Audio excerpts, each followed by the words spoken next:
నమస్తే friends. పోర్టర్‌లో order తీసుకున్న. First order drop పాయింట్‌కి వచ్చేసిన. డ్రాప్ పాయింట్ లొకేషన్ అరైవ్డ్ అని కొడుతున్నా.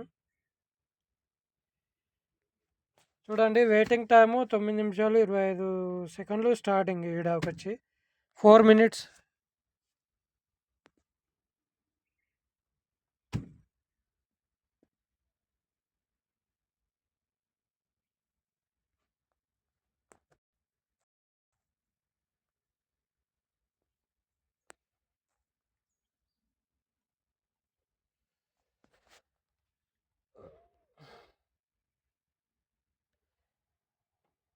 చూడండి ఫ్రెండ్స్, డ్రాప్ పాయింట్‌కి వచ్చేసిన.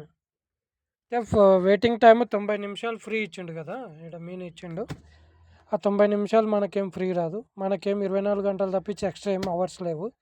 మనం ఒక వ్యక్తి ఎన్ని గంటలు కష్టపడతాడు పర్ డే? మా అంటే 12 గంటలు, లేదంటే 14 గంటలు. ఆ 14 గంటల్లో మనం ఈఎంఐ ఎలగొట్టాలి, మెయింటెనెన్స్ ఎలగొట్టాలి, మన ఖర్చులు కూడా ఎలగొట్టాలి.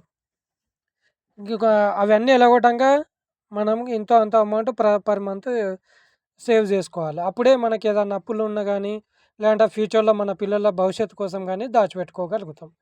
అట్లాంటి ఏం లేకుండా బండి ఈఎంఐ ఎల్లగొట్టడానికే మనం అప్పు చేస్తే మన ఖర్చు ఎక్కడ ఎల్లగొట్టాలి?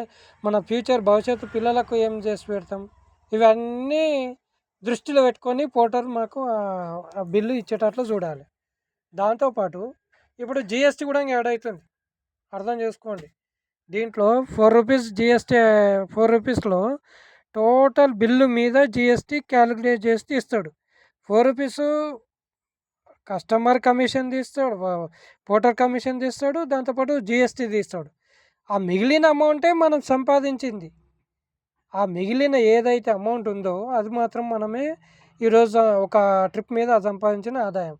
దాంట్లో మనం చూడండి, డీజిల్ తీయాలి, మెయింటెనెన్స్ తీయాలి, మన బండి ఈఎంఐ తీయాలి, మళ్ళీ గవర్నమెంట్ ట్యాక్స్ తీయాలి, 3 నెలల ట్యాక్స్ తీయాలి, ఇన్సూరెన్స్ తీయాలి.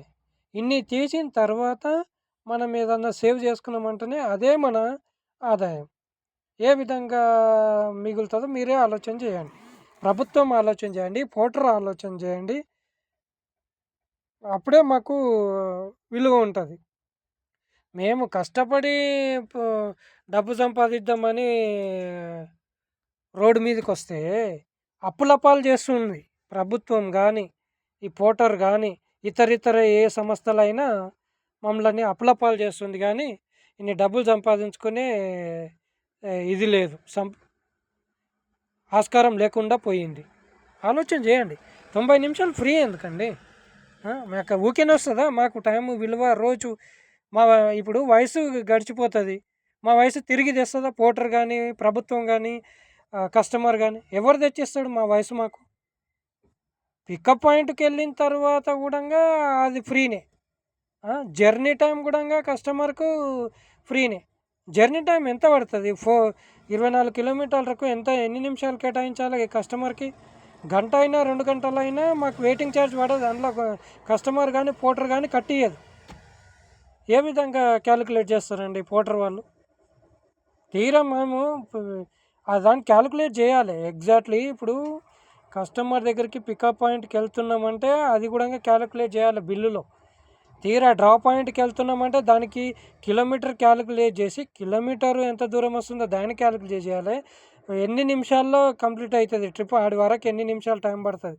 ఆ టైంను తర్వాత దాటిందంటే దాన్ని కూడా మాకు ఛార్జ్ ఇవ్వాలి.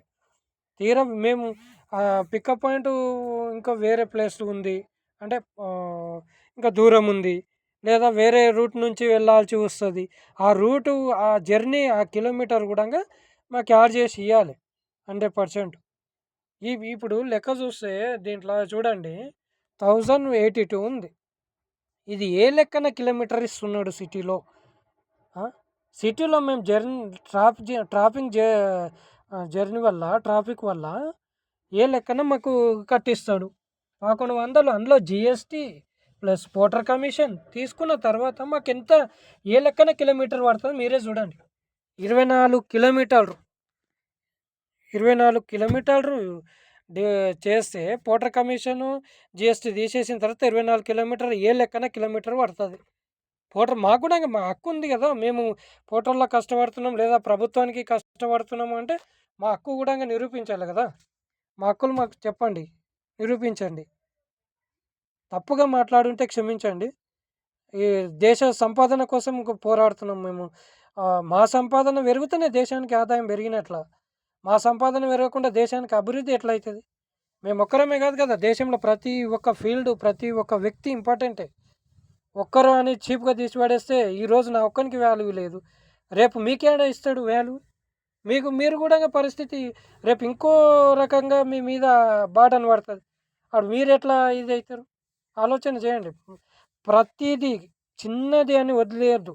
దేశానికి, రాష్ట్రానికి, గ్రామానికి ప్రతి ఒక్కటి ఇంపార్టెంటే. ఆ ఇంపార్టెంట్‌నే విలువ ఇవ్వండి. ఇంపార్టెంట్‌కి వాల్యూ ఇచ్చి మాకు న్యాయం జరిపియాలి అని ప్రభుత్వాన్ని కోరుకుంటున్నాను. ఇటు పోటర్‌ని కోరుకుంటున్నాను. తప్పుగా మాట్లాడుంటే క్షమించండి. దయచేసి మా విలువలకు వాల్యూ ఇయ్యండి. Thank you.